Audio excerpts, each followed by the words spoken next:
Bem-vindos ao terceiro vídeo do grupo 4 do PEXT. Hoje nós vamos falar sobre indentação, estudo de programação e boas práticas de programação. Quando desejamos escrever um texto, devemos atentar-nos às regras de escrita, isto é, garantir que nosso texto possua um sentido correspondente com o que desejamos passar, bem como que esteja corretamente escrito, a fim de que, quando lido por outra pessoa em outro momento, possa ser completamente compreendido. Semelhantemente, a escrita de um código requer regras que garantem a correta escrita dele, a fim de que, quando lido por outra pessoa, neste caso, um programador, possa ser compreendido ou, ainda, para que, quando lido pelo compilador, possa ser interpretado corretamente, de modo que não haja erros sintáticos na escrita do código.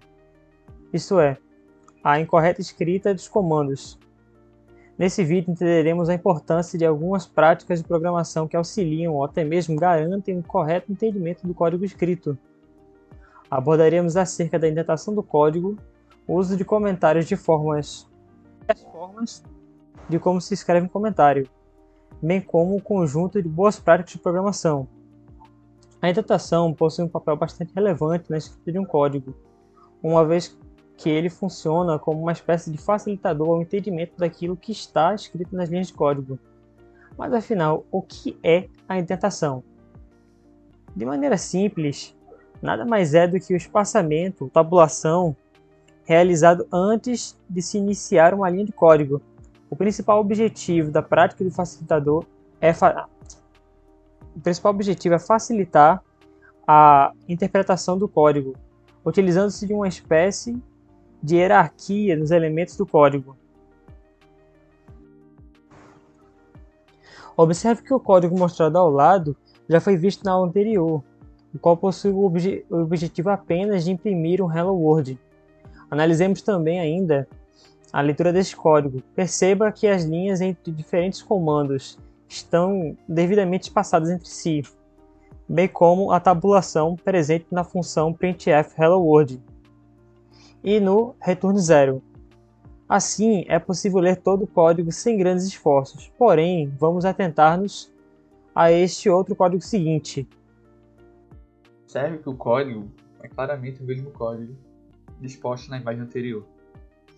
E o que diferencia? Exato, é a presença ou ausência respectiva da indentação.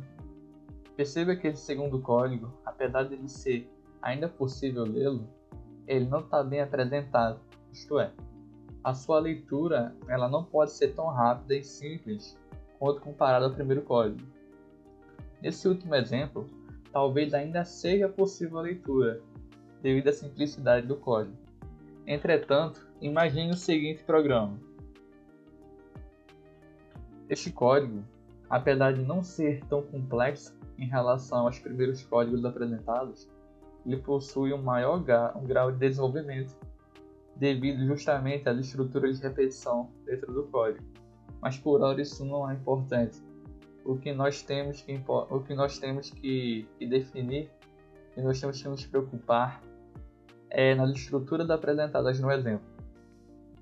Todavia, cabe-se atentar-se para a dificuldade na leitura e, consequentemente, na interpretação deste código. Haja em vista que todas as linhas, como você percebe, elas não estão indentadas, não estão tendo seu espaçamento devido e logo elas estão dificultando a leitura fluida do código, sendo necessário uma maior atenção na leitura. Uma curiosidade, cabe salientar que a carência da indentação ou espaçamento entre as linhas ela é uma má prática na programação. Ainda assim, na linguagem C de programação, o compilador ele é capaz de compreender o código, mesmo ele estando mal indentado, e executar corretamente o programa escrito.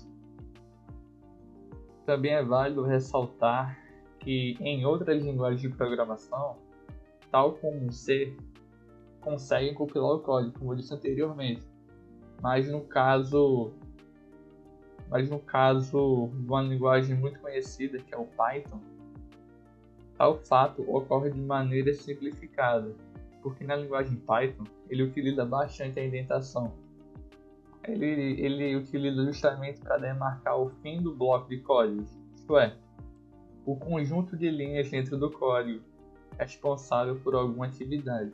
Portanto, se esse conjunto de linhas dentro do código ele estiver mal formatado, mal indentado, antes da execução do programa serão apontados possíveis erros no código.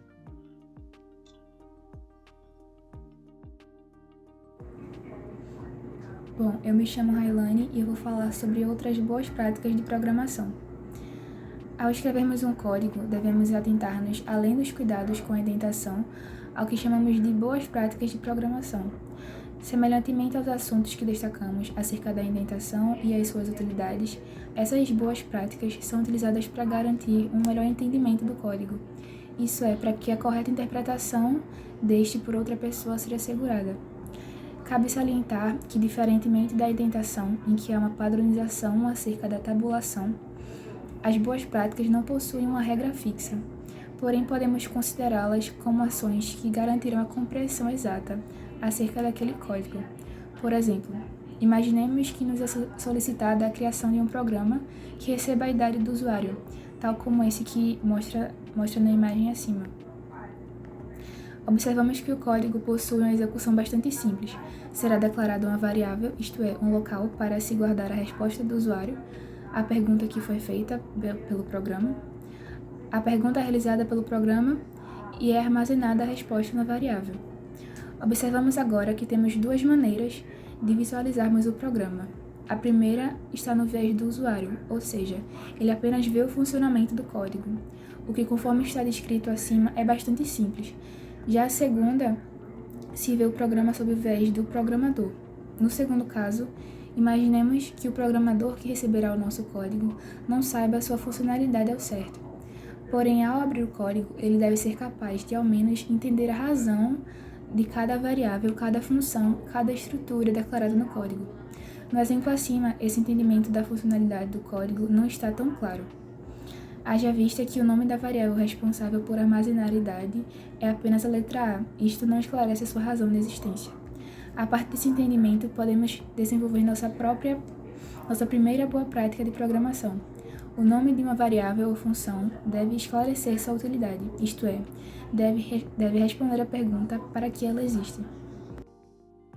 Olá, meu nome é Sóstenes e, dando continuidade ao que foi falado, podemos reescrever nosso código da seguinte maneira.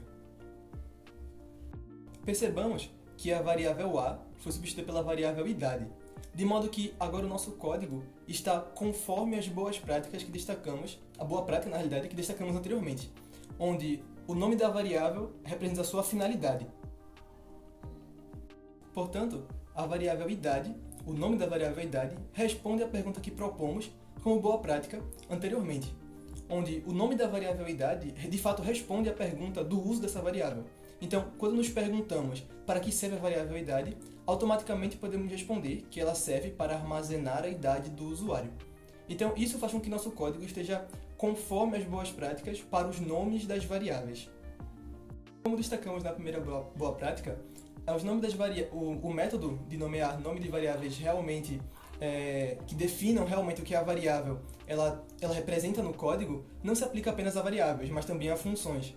Então, quando nós observamos o código sendo mostrado na tela, nós podemos perceber um código um pouco mais complexo em relação aos códigos anteriores, isto é, aos códigos que apenas imprimiam na tela um Hello World ou o código que apenas recebia a idade do usuário. Este código agora que está sendo mostrado ele é um pouco mais complexo, pois ele apresenta estruturas de repetição e sua finalidade unicamente é imprimir os números de 1 até 10. Como destacamos também na primeira boa prática, não apenas as variáveis devem receber nomes claros, nomes que de fato definam o que ela vai fazer no código, sua utilidade no código, mas também as funções devem receber esses nomes claros para as suas utilidades. Como função, podemos entender um bloco de código que vai ser chamado no código repetidamente, ou seja, não necessariamente repetidamente, mas ele vai ser chamado quando houver necessidade dele ser utilizado. Então ele é um bloco de código, um conjunto de instruções que pode ser reutilizado ao longo do seu programa. Conforme o código sendo mostrado na tela, neste momento, nós podemos perceber que ele é um código um pouco mais complexo em relação aos códigos anteriores, isto é, em relação ao código que apenas imprimia uma mensagem de Hello World na tela e o código que pegava a idade do usuário. Esse código ele já é um pouco mais complexo, porque ele já apresenta esta função, que apenas soma 2 números inteiros, genericamente, né? Não faz muita coisa. Mas uma coisa que nós devemos atentar, não nos preocupando em como criar funções ou outras coisas, mas apenas na forma que essa função foi nomeada, o seu nome, a sua chamada, como é utilizado na programação, ela define a sua utilidade. Perceba que o nome dessa função é soma números, o que reflete exatamente sua utilidade, somar números, somar 2 números. Mas perceba uma coisa bastante interessante, é que ela foi escrita da seguinte forma. As palavras soma e números são 2 palavras distintas, mas que estão escritas juntamente, uma junto da outra sem nenhum espaço, sem nenhum tipo de underline ou outra coisa para separar as palavras. Mas perceba que essa é na realidade uma boa prática de programação e é uma forma de nomearmos variáveis ou funções utilizando o método camel case. Camel case, pois, é um método que se assemelha muito a um animal chamado camelo, esse animal que possui 2 corcovas nas suas costas e, tal como esse animal possui essas corcovas, assim também esse nome de variáveis pode ser escrito. Perceba que essa função, na realidade, soma números, ela possui a sua primeira palavra, soma, apenas com letras minúsculas, e a sua segunda palavra, números, com a primeira letra maiúscula. Isso causa uma impressão de que há uma espécie de aumento de corcova de fato no nome da variável.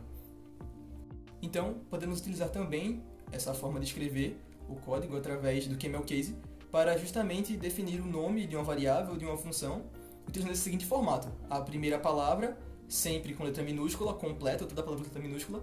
Sem espaço, colocamos a segunda palavra apenas com sua primeira letra maiúscula. E as palavras posteriores também com sua primeira letra maiúscula. E isso nos permite criarmos o método camel case aplicando nossas funções e variáveis. Cabe destacar ainda que uma observação bastante rápida em relação aos nomes das variáveis, pois os nomes de variáveis não podem ser nomes unicamente numéricos, não podem começar com números, eles também não podem ser nomes de chamadas de outras funções no código, ou ainda nomes de outras funções que existem naquela biblioteca do código. Por exemplo, eu não posso declarar uma variável chamada printf, porque printf já é uma função existente na linguagem C. Então, quando formos nomear nossas variáveis, é necessário atentarmos a esses cuidados, de sempre declararmos nomes claros, declararmos nomes conforme boas práticas da programação e nunca chamar nossas variáveis com nomes de funções que existem no código, porque isso pode causar problemas na interpretação do código pelo compilador. Bem, agora imaginemos a seguinte situação. Imaginemos, portanto, que o nome de nossa variável ou nossa função não está tão claro, ou ainda o nome de algum bloco de código não está também tão claro em sua execução. Imagine que a leitura desse código não está tão fácil de se compreender, está complexa. O que devemos fazer, já que apenas o nome das variáveis não são suficientes, ou das funções não são suficientes, para darmos ao outro programador ou a outra pessoa que está lendo nosso código a capacidade de entendê-lo? Nós utilizamos outro recurso da linguagem C e de outras linguagens também, que são na realidade os comentários. Esses comentários eles servem justamente para que o programador ele possa escrever no código algo que não será executado. Ou seja, o comentário ele não é executado pelo código na sua execução. Ele apenas marca no código um comentário genérico, uma informação acerca daquela função. Por exemplo, imaginemos que criemos uma variável que sirva para somar 2 números, como vimos no exemplo anterior, e nós queremos deixar claro que ela vai somar 2 números. Nós podemos comentar através de 2 recursos, que são a barra para a direita, na realidade, que nos dá um comentário de uma única linha, e um comentário de multilinhas, que seria o barra asterisco barra, barra asterisco barra, que nos permite escrever comentários em múltiplas linhas. Mas, de certa forma, este comentário poderia ser escrito da seguinte forma: esta função serve para somar 2 números, por exemplo. Esse comentário que foi escrito ele não será executado no código, ele não será executado, mas quando o outro programador ele for ver nosso código para ler, for realmente interpretar nosso código, ele será capaz de entender que aquela função ela serve para somar 2 números. Devemos deixar claro também que comentários não devem ser utilizados para indicar coisas supérfluas no código. Isto é, nesse exemplo que nós demos, poderia até ser utilizar um comentário, mas veja que o nome da função já nos dá a entender que a função ela somará 2 números. Então, o comentário é desnecessário nesse momento. Então, devemos comentar também como boa prática para a programação, comentar apenas trechos do código que não estão claros em sua execução, ou quando queremos realmente destacar alguma utilidade do código, isto é, alguma parte que deve ser utilizada. Então nós chamamos esses comentários, nós colocamos eles no código para que possamos, de fato, deixarmos nosso código mais claro. Então, além dos nomes das variáveis, além dessa nomenclatura de variáveis de maneira realmente clara, nós também podemos utilizar esse outro recurso, que são os comentários, para justamente podermos dar informações a mais sobre nossos blocos de código e variáveis.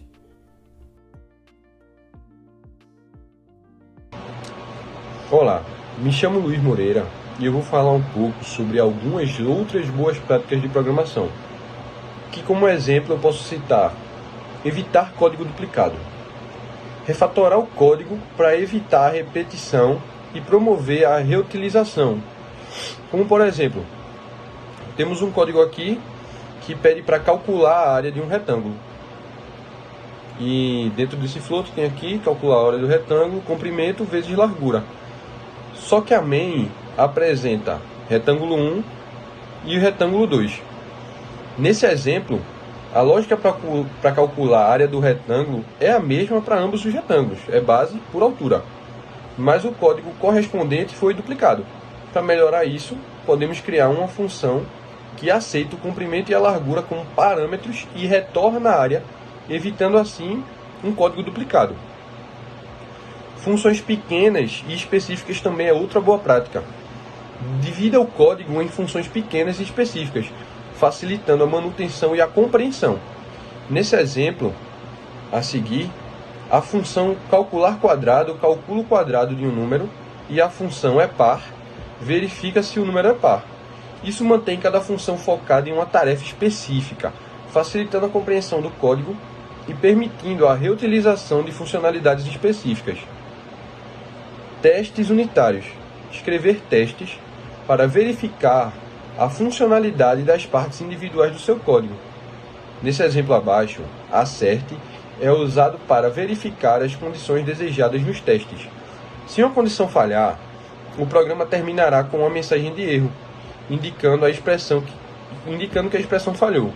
É necessário certificar-se de compilar o código com flags apropriadas para ativar a verificação de acerte, como dnDebug, para desativar acerte em ambientes de produção. Uma prática importante é o controle de versão. Então, para isso você vai usar um sistema de controle. No caso, eu vou usar o Git. E com isso você consegue acompanhar suas alterações e também colaborar com outros desenvolvedores nas versões do seu programa. Então, para começar, eu vou usar aqui um git init. Eu estou aqui num diretório, então vou transformar ele num repositório. Beleza, tá aqui o repositório. Então vou adicionar um arquivo. Deixa eu adicionar aqui um arquivo.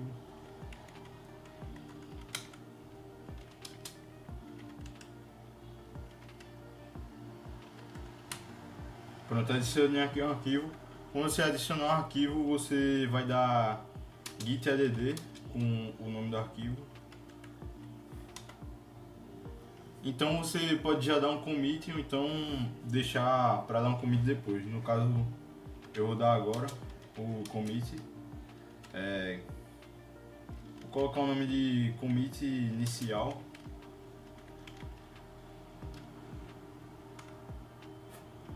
Então, agora vamos abrir aqui o arquivo, que no caso eu vou citar outra prática, explicar outra prática, que no caso é o manuseio de exceções.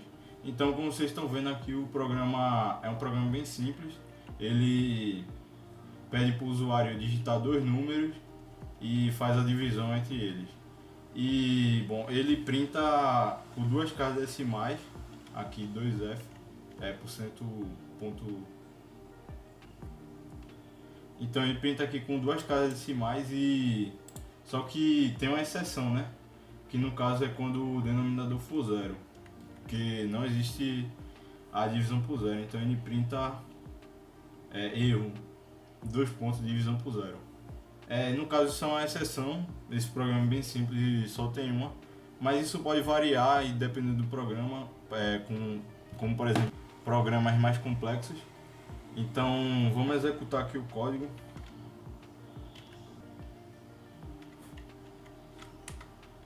E pede para digitar o numerador, então vou digitar aqui 10 dividido por 2, então ele printa 5. E agora vamos executar utilizando a exceção. Então, eu poderia ter adicionado outras exceções também, caso o usuário digite outra coisa, mas eu optei por fazer mais simples, só para explicar aqui. Então, eu digitei aí o numerador 1 e o denominador 0, então ele printou erro divisão por 0. Só para mostrar também que ele imprime duas casas decimal, eu vou executar mais uma vez. Então eu vou colocar aqui 20 dividido por 7. Então ele printa 2,86. Então é isso. Outra coisa também, esqueci de dar o push. Não, no caso. Então, outra coisa é você também usar o git log para acompanhar as alterações. Então, no caso, até agora eu só dei o commit inicial. E é isso. Lembrando que em projetos reais você também usa outros ramos e também repositórios remotos. Então, esse caso é apenas um exemplo simples aqui que eu dei. Então agora vamos para outra boa prática, que é você saber a versão da biblioteca que você está usando. E isso varia muito porque depende do sistema operacional, do gerenciador de pacote e também da própria linguagem de programação. Aqui eu estou usando um compilador que no caso é o DevC++, e eu estou usando aqui a biblioteca OpenSSL. Então no caso ele é um programa simples que apenas printa a versão do OpenSSL que eu estou usando. Então eu vou colocar aqui para executar. Então no caso a versão que eu estou usando é 0.9.8a e ela foi feita em 11 de outubro de 2005, então ela é bem antiga. No caso é preferenciável que vocês usem a versão mais utilizada. Nesse caso do OpenSSL, a versão mais atual é no momento que eu estou gravando esse vídeo, é a versão 3.2.0, que foi lançada em novembro de 2023. E é isso.